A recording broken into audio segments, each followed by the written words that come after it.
Hey everyone, welcome back to GovZtravels. Today is day one of our 5-day trip to Niagara Falls and New York City. It's early in the morning and we are starting from home now. We'll be flying from Houston to Buffalo Niagara International Airport, and from there we'll travel to Niagara Falls where we'll stay for a night and explore the beautiful areas before continuing our journey to New York City.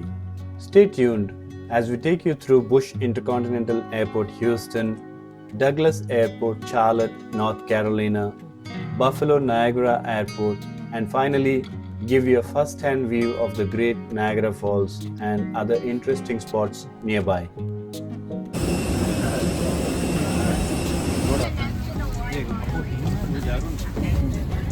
We've booked our flights with American Airlines, and our early morning flight takes us from George Bush Intercontinental Airport, Houston, to Charlotte Douglas International Airport, followed by a connecting flight to Buffalo Niagara International Airport with a 90-minute layover in Charlotte.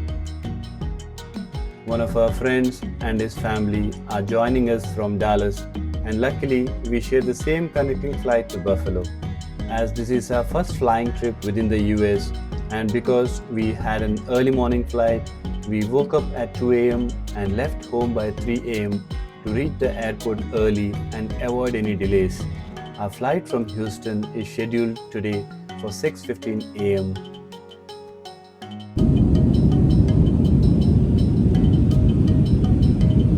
From all of us at American Airlines, thank you for flying with us today. We were initially hesitant to book an Uber. Instead, we decided to drive to the airport and park our car there for 5 days.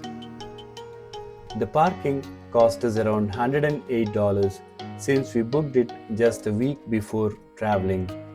However, if you plan early, say a month or 2 months in advance, you could find parking for around $10 per day at the EcoPark parking. A free shuttle runs every 10 to 15 minutes between the parking lot and the terminal. Since we booked late, Eco Park was full and we had to park at Terminal A and B, which is closer but twice as expensive. We spoke to the travel desk at the airport and they recommended Uber or Lyft as the best ways to reach Niagara Falls. While local taxis and buses are available, the bus could be a cheaper option but takes around 2 hours to reach Niagara Falls Boulevard.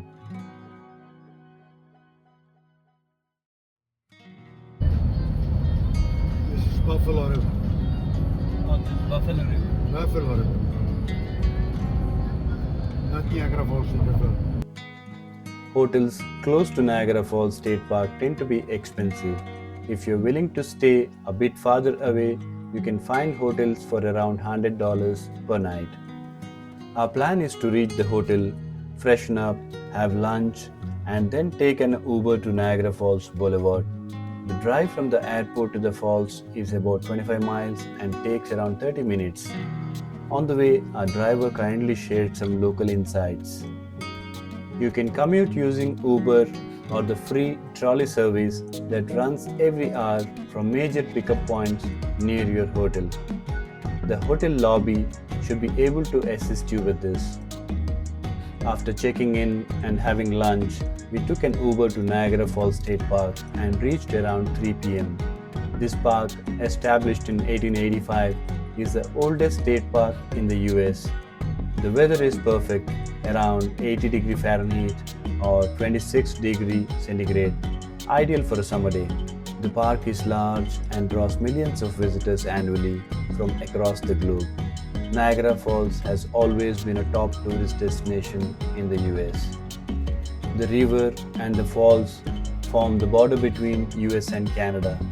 The main attraction here is the Maid of the Mist boat ride. Since we are staying for the evening and the next morning, we decided to do the boat ride today so we can explore other places tomorrow morning.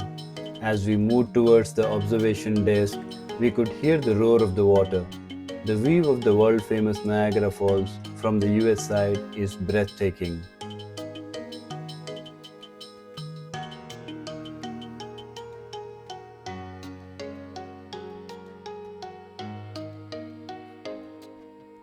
The main waterfall on the Canadian side is called Horseshoe Falls, while the one visible from the US side is known as Bridal Veil Falls, named for its resemblance to a bridal veil.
It is said that 3,160 tons of water flows per second through Niagara Falls.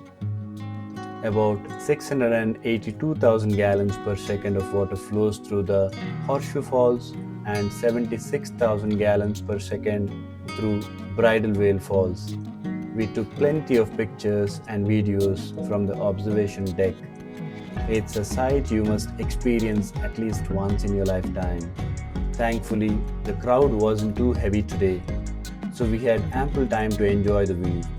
The Rainbow Bridge, visible in the distance, is a pedestrian bridge connecting the US and Canada.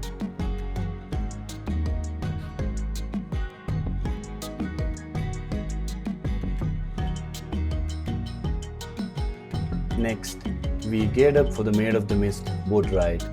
Everyone was provided with the plastic ponchos to protect us from the spray as we approached the waterfalls.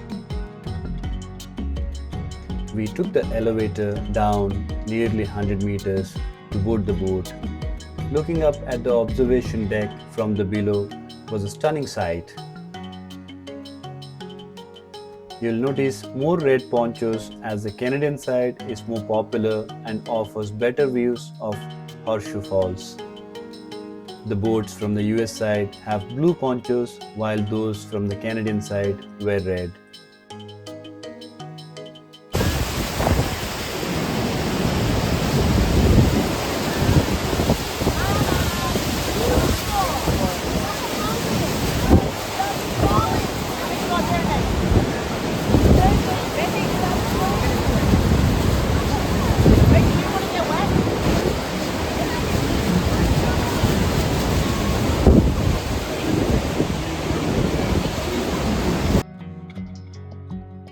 People traveling from the US side cannot cross over to Canada unless they have valid documentation with them.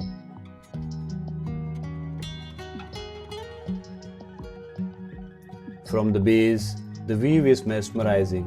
We were lucky today, the air was clear and a rainbow appeared near the falls.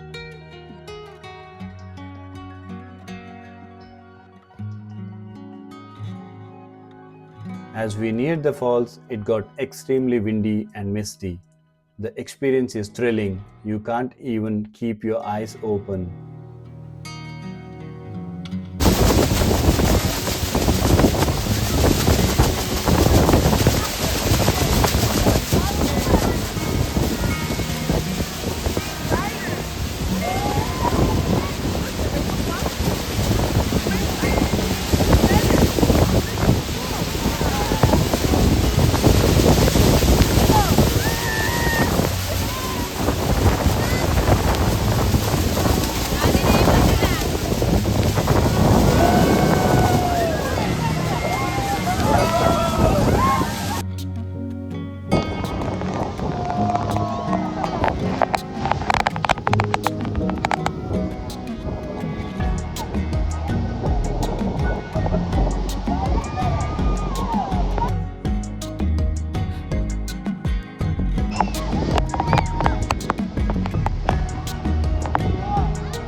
We moved close to Horseshoe Falls, feeling the immense power of the water. The people above looked tiny from where we stood. The Maid of the Mist ride, now an electric boat, lasts about 15 minutes, bringing you up close to both waterfalls before returning to the dock.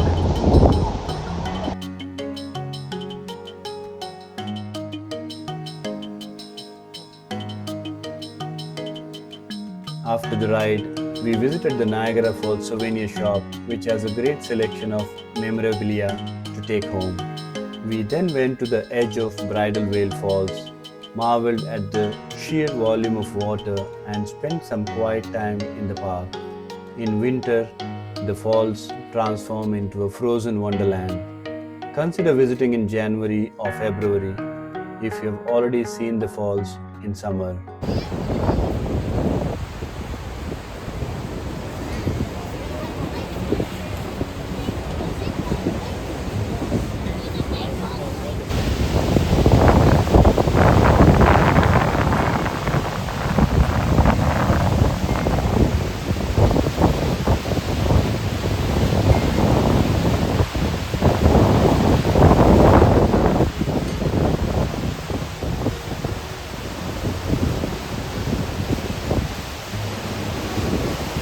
In summer, it stays bright until 8:30 or 9 pm, so we had plenty of daylight. We spotted a large balloon ride, another local attraction that offers a top-down view of Niagara Falls. If you're visiting Niagara Falls, plan to stay for at least 2 days.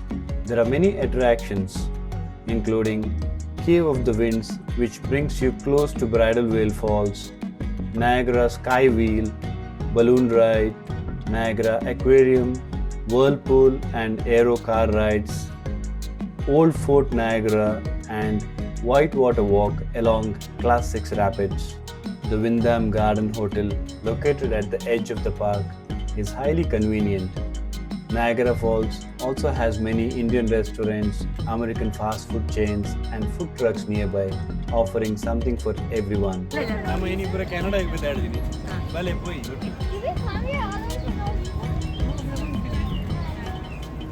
We decided to walk across Rainbow Bridge. You can only enter the bridge if you have a valid passport and a US visa.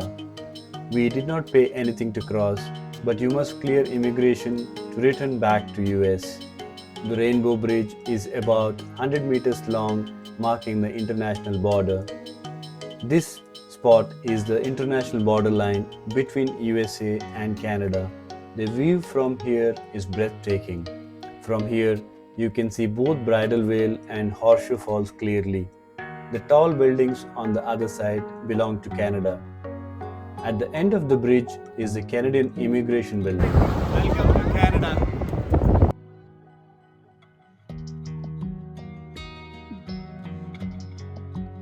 We visited the Canadian Immigration Office and spoke to one of the Canadian immigration personnel, and we were informed that we can cross to the Canadian side only if we have a Canadian visa or if we are American citizens.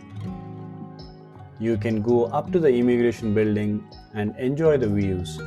Here, we stopped to admire the view before returning to the US side to catch the evening light show and fireworks. After dinner, we waited for the show.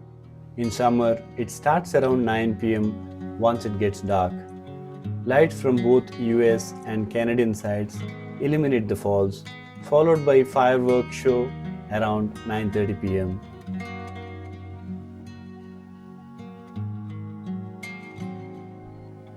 To avoid the crowd, we exited the park before the fireworks ended and watched them from outside so we could get an Uber more easily. Guys, thanks for joining us on day 1 of our Niagara Falls and New York adventure. We hope you enjoyed the incredible sights and experiences at Niagara Falls today. But trust us, this is just the beginning.